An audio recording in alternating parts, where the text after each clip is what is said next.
Hi friends, today we will be discussing about von Willebrand disease. This is both important for theory. I think this was asked in the latest 2020 June paper, and this can also be asked as an OSCE format. So let's see what it is about and then discuss possible questions from OSCE. So von Willebrand disease. See, my main references are Nelson. Okay, nothing else. I have made it as simplified as possible. Von Willebrand factor has basically three functions. Alright. So, one, it is present in endothelium and it helps in platelet addition by binding to glycoprotein 1b receptor on platelets. Okay. Whenever there is a vessel wall injury, this von Willebrand factor in the subendothelium gets exposed. Okay. And this will adhere to platelets, results in platelet addition. Next, von Willebrand factor can also run as a multimeric protein in circulation.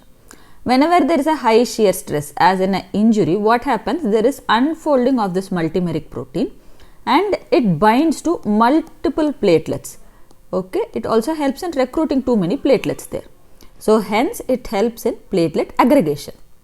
The third function is it is married to factor 8. Okay, factor 8 and von Willebrand factor are together. So, if it is unmarried, they die earlier. So, binding results in decreased degradation of factor 8. Von Willebrand factor deficiency or von Willebrand disease is the most common inherited bleeding disorder. Please note that it is not hemophilia. Hemophilia is most common clotting factor deficiency or coagulation factor disorder, whereas overall most common bleeding disorder is von Willebrand disease. It is classified as three types as an umbrella. I think in classification is where most of us have a confusion, right? So, type 1 and type 3 are quantitative defects. Type 2 is qualitative. Okay. So, type 1 is decreased von Willebrand factor, whereas type 3 is complete absence of von Willebrand factor. Type 1 is autosomal dominant, whereas 3 is autosomal recessive.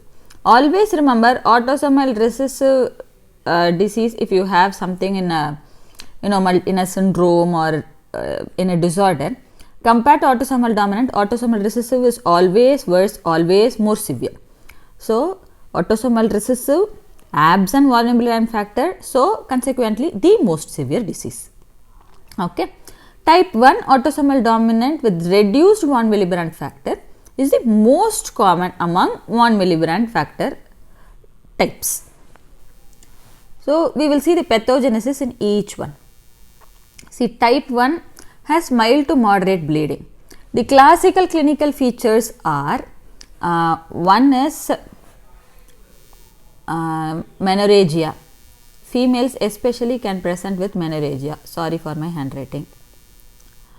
Then they can also have epistaxis.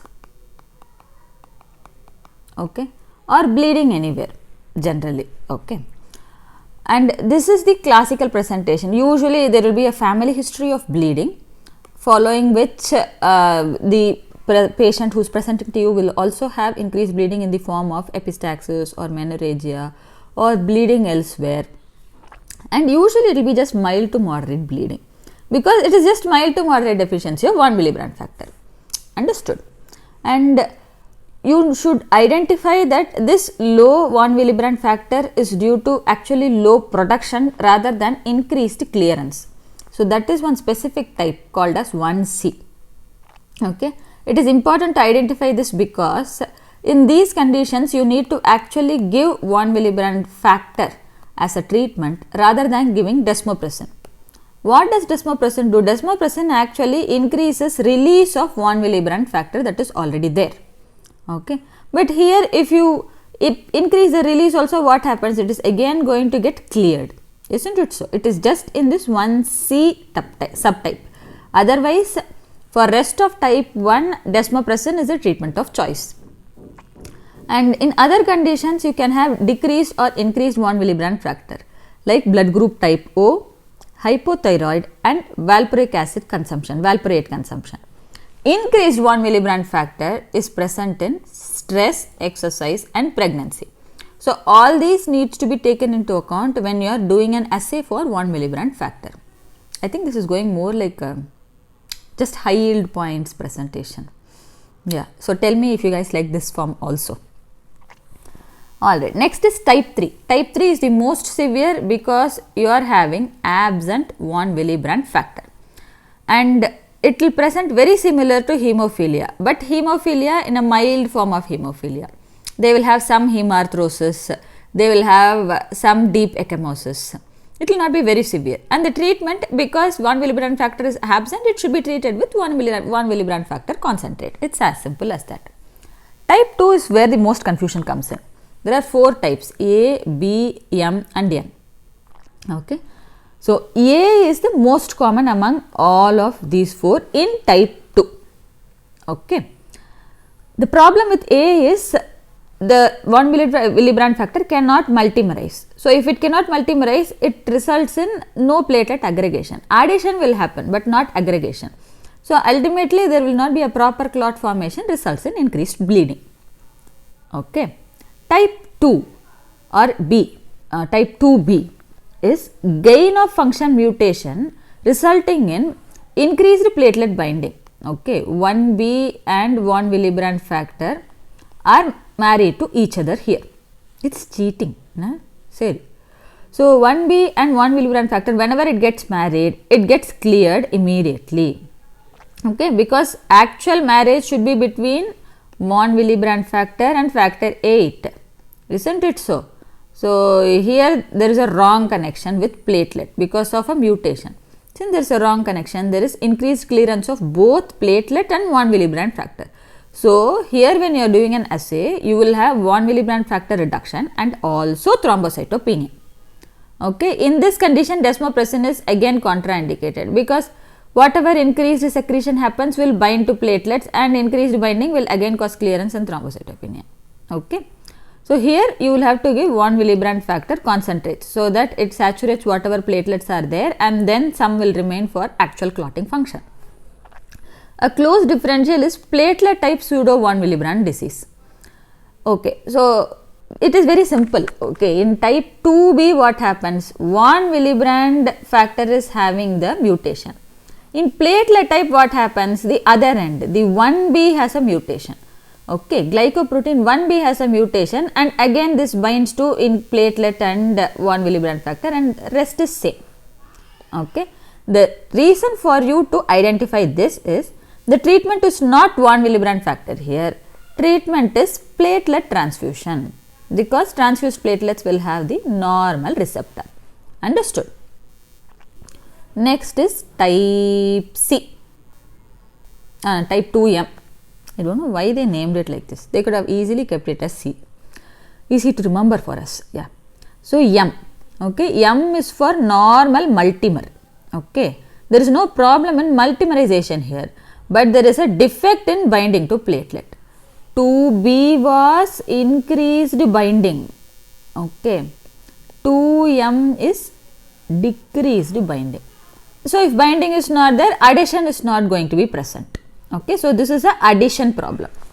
2N is defect in factor 8 and 1 millibrand factor connection. Okay. So, normal connection between these two is not happening. So, if the connection is not happening, what happens? This is also cleared easily, increased clearance, and this is also cleared. So, ultimately this can be misdiagnosed as hemophilia because factor 8 is being cleared. Understood? So, these are all the types simplified. Okay. What are the investigations you are going to do? There is no specific screening test. Okay. If you do a bleeding time, it can be prolonged. If you do a APTT, depending upon the type, it can be normal or prolonged, because as you can see, few things have a connection with 8, few things do not have a connection with 8. So, it is all confusing. But what is the test is this quantitative assessment. 1 millibrand factor, how much quantity is present. So anything less than 30 international unit per deciliter is deficiency and is diagnostic of von Willebrand disease. Okay, 30 to 50 is low, but they are not sure how significant it is in terms of labeling it as a disease. Quality test wise, see, von Willebrand factor binds to two things, correct? One is to 8 and the other one is to glycoprotein 1b. So they will look at activity of binding to factor 8 by ristocetin and 1b von Willebrand factor binding activity. This is not available in many areas. Okay, just for interest sake I have added. Treatment wise, whenever there is a deficiency you give. Whenever there is a reduction you can give desmopressin except 1C. So type 1 you give desmopressin, type 2 and 3 you give 1 Willebrand factor concentrates. Whenever there is a mucosal bleed, irrespective of the type of von Willebrand disease, you can give tranexaminic acid or epsilon amino caproic acid. Okay. So this is the beautiful table in Nelson which gives how much to give, how long to give and all that. So desmopressin you can give IV or intranasal, 0.3 microgram per kg is the dose. 1 spray is given in less than 50 kg and 2 spray intranasal is given in more than 50 kgs. 1 Willebrand factor concentrates especially in type 2 and 3 and type 1C clearance defect, because 1C you cannot give desmopressin. So you give 40 to 60 ristocetin cofactor activity units per kg. Just say 40 to 60 units per kg, that is more than enough if we remember. Okay. Antifibrinolytics, as I discussed, mucosal bleeding in all types of von Willebrand factor will be supported with tranexaminic acid or epsilon amino caproic acid. Mucosal bleeding will also include menorrhagia. Okay, remember that. When uterus also has a mucosal lining, correct? Correct? Alright. I think that's all about the theory part of von Willebrand disease. So what are the questions that can be asked here? So question 1, they can give you a clinical presentation. Usually it will be an adolescent with menorrhagia with family history of bleeding disorder. Okay, they can ask you the possibilities, they can ask you the investigation of choice, they can ask you the treatment that is given, they can ask you what else in this. I think that's all if a clinical presentation is given. They can ask you, if they are very into theoretical sort of question, the classification of von Willebrand disease. Very rare. I don't think it's part of exact OSCE. What else can be asked? What else can be asked? I think that's it. Von Willebrand disease clinical presentation is the only form they can ask. They can't give a peripheral smear or that sort of thing. Yeah, so that's it. Thank you guys for listening to me blab about this patiently. Hope this was helpful to you. Share it among your friends and let's meet in our next class tomorrow, where I will be talking about the recent update in IAP ALS. Okay, advanced life support in COVID times. There has been a recent update in September 2020 paper which I will be talking about. Thank you and bye bye.